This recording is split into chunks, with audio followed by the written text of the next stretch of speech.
Hey there, it's Steve from Serious Keto, and in this video, I will be giving you my thoughts on the Ninja Creami, as well as any tips, tricks, or lessons learned along the way.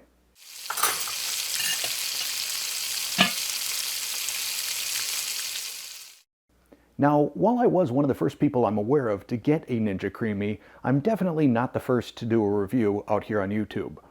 The reason for that is I wanted to make sure that I did a thorough review, not that any of the others aren't thorough, but thorough based on how I plan on using it. Plus, I wanted to get past the honeymoon period so that I can decide, is this something I can really recommend long-term to you, my viewers?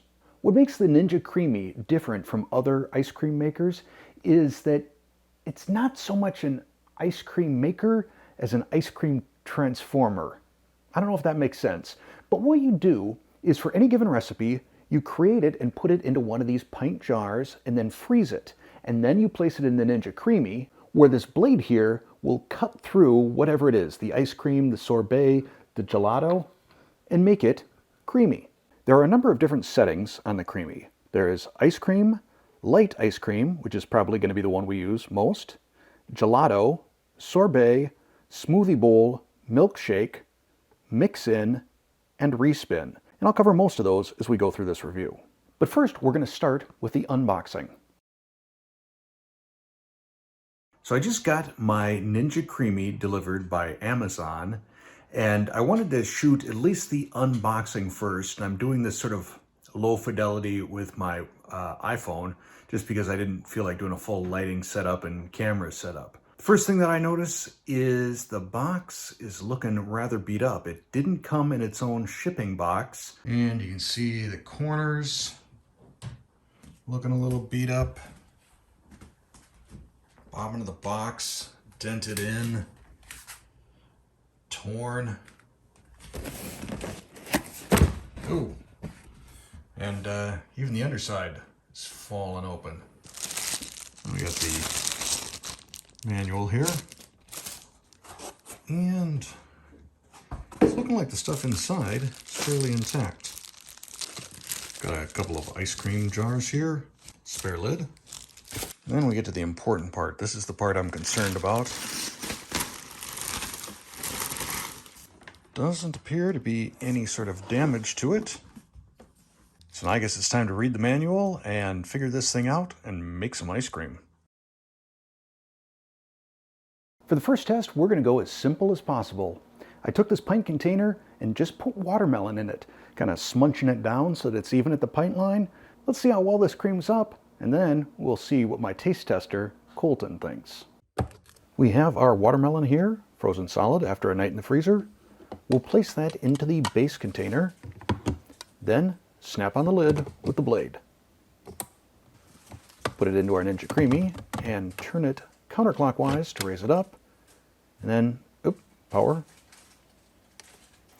Then we'll hit sorbet. Now this is very loud, and it takes about 3 to 3.5 minutes for it to complete. But is it creamy? Pop off our lid, and not so much. Pretty much like powder after its first trip through. So we're going to use the respin feature. Into place, respin, and another couple more minutes.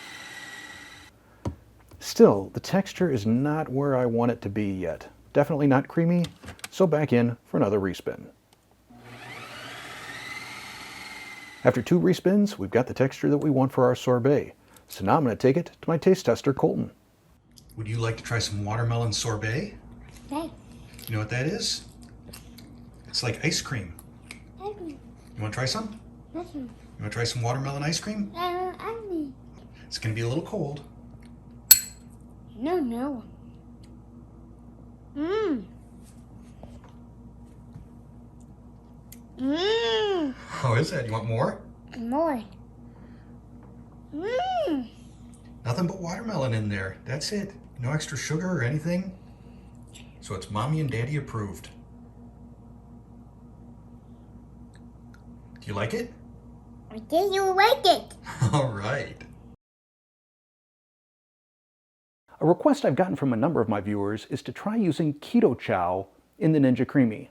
I've done a number of batches without taking very good notes and gotten kind of inconsistent results. So now I'm numbering each batch, I'm taking notes, and I'm trying to be as consistent and scientific as I can in this experiment. That means I'm going to stick with one flavor, that's the chocolate toffee flavor, and then I'm going to work with 3 different variables: the amount of butter that I use, the amount of heavy whipping cream that I use, and the amount of allulose that I use. So trial number 1 is made with 2 tablespoons of melted butter, a cup of water, and about a half a cup of cream. I wasn't super specific, that was just whatever amount it took to fill up the rest of the pint jar. After our first trip through the creamy, just like the watermelon sorbet, we've got powder. So we're going to have to give this a respin.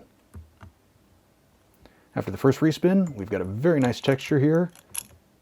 Looks just like ice cream. Now for the taste. Well, first, very cold, very, very creamy.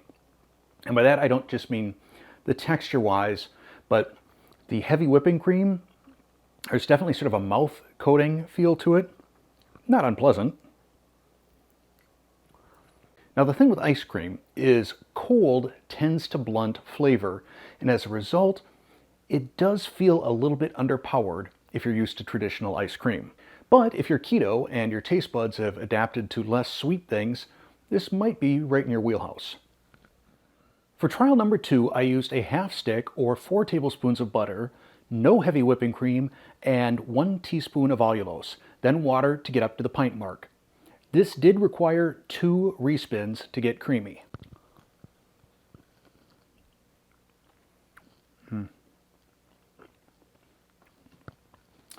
I definitely like this one more.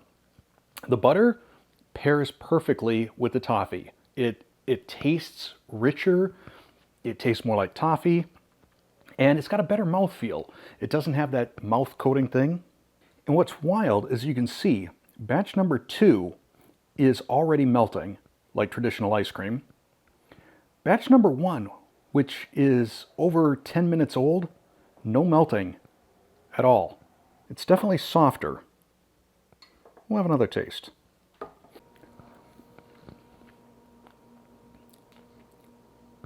Yeah, the more this melts, the more that mouth coating thing goes from sort of a pleasant mouth coating to kind of a like morning breath sort of a mouth coating.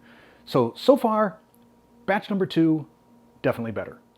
Batch number 3 is the same as batch number 2, except no allulose. So a half stick or 4 tablespoons of butter and the rest water. Oh, and the Keto Chow.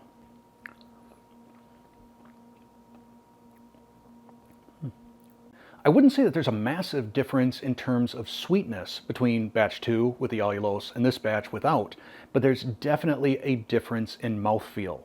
The allulose added an additional creaminess. Yeah, I feel like I'm almost getting more ice crystal-y sort of texture in this.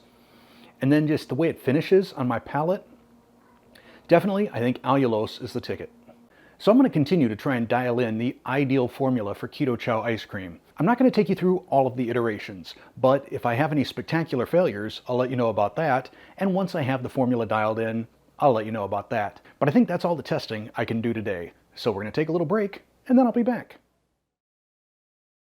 So for my 4th trial with Keto Chow, I used a half stick of butter, 1 scoop of Keto Chow, 1 teaspoon of allulose, but this time instead of water, I'm using boxed coconut milk. I'm sure you could probably use any nut milk, but I had boxed coconut milk open. It took about a cup and a half to get it up to the pint mark. Now after 2 respins, let's see how it scoops and how it tastes.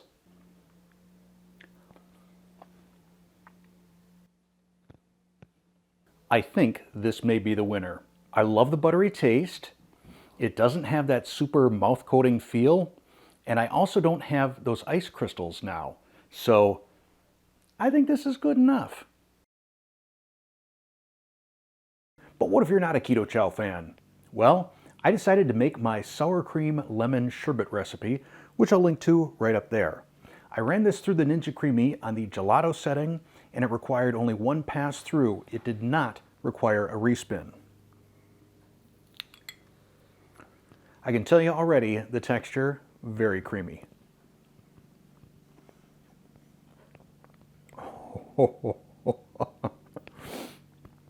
This is so good. The sourness from the lemon, there's just enough sweetness to kind of balance that, and then that tanginess from the sour cream. This is great. If you have a creamy, you got to make this. It does yield 2 pints though, so make sure you've got 2 creamy containers available.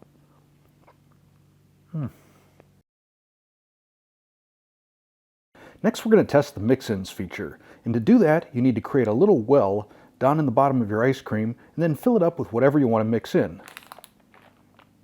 I'm using some Chalk Zero peanut butter chips to see if I can get something that tastes like a Butterfinger. So this time I'm just going to press the mix-ins button since my ice cream is already soft.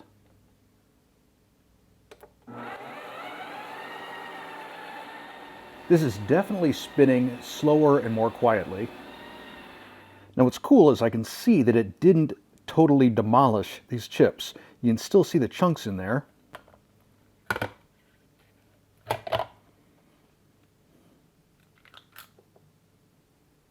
Yeah, it's pretty cool how this mixes it in. I still have entire chips here. All right, so I didn't hit on the Butterfinger flavor I was hoping for. Still pretty good though, and I really like the way that it mixes these in. The one downside I see, potentially, is you probably need to eat the entire mix-in batch at that time, because once you freeze it, the only way to get it creamy again is going to be to run it on one of the regular cycles, and I think that's going to bust up whatever mix-ins you have pretty thoroughly. Now, one thing to be aware of with the creamy is as it blends, some ice cream can work its way up in between the blade and actually inside the lid housing up here. I didn't realize that. I was cleaning the blade and kind of doing a mild job at cleaning the housing, and then I noticed there was a bit of a smell, kind of a sour milk smell. Make sure you're always ejecting the blade and cleaning up inside the housing. Just rinse it well with water, get it shaken out, get it wiped down. Also make sure you wipe down the driver for the blade. It's right here. I know you can't see it from where you're at, but if you buy a creamy, you'll know what I'm talking about, because ice cream can get up onto that as well. Now let's talk pros, cons, and my final recommendation. First off, this thing is very easy to use, but it is not instant ice cream. It's more like ice cream on call. You have to be thinking ahead probably a day in advance about making ice cream, putting it into these pint containers. That way you can spin it up when you want. Also, if you're a fan of frozen treats, the possibilities with the Ninja Creami are pretty much infinite. On the downside, this thing is very loud. I mean, very loud, like maybe even wear ear protection sort of loud. Additionally, even though it's ice cream on demand, provided you've got some pints in the freezer, it does take a little bit longer than I expected. I think the only batch of ice cream that I have done so far that didn't require at least 1, if not 2 respins was the sherbet that I've just made. So I would say probably expect somewhere in the 6 to 10 minute range from the time you take your batch out of the freezer. The last sort of negative on this is the price. If you're buying this at regular retail price, you're going to pay about $200. Now Amazon may have these on sale on Black Friday, I don't know. I know that sometimes Kohl's will have these on sale, so there's an opportunity to get it a little bit cheaper. But I think if you're going into this thinking about what your break-even point is going to be, it's way out there. I mean, you're not going to start turning a profit on ice cream for quite some time. So should you buy it? If you're the sort of person that just absolutely loves ice cream or sherbet or gelato and would love to eat it daily, then yes, I think you're going to have a lot of fun with this. For someone like me who's not a big dessert eater, the honeymoon on this was pretty nice. I was making ice cream every day and loving it. But for the most part, by the time I finish dinner, I'm pretty much through for the night, so I don't know necessarily if for me, it's worth the full $200. I think that's the question you need to ask yourself. Are you an everyday ice cream person? Do you like being creative? Do you want to make your own ice cream? If so, then the Creami's probably right for you. I hope you found this review helpful. If you did, please click that like button. If you're not a subscriber already, tap the subscribe button, then hit the bell and turn on all notifications. Thanks for watching.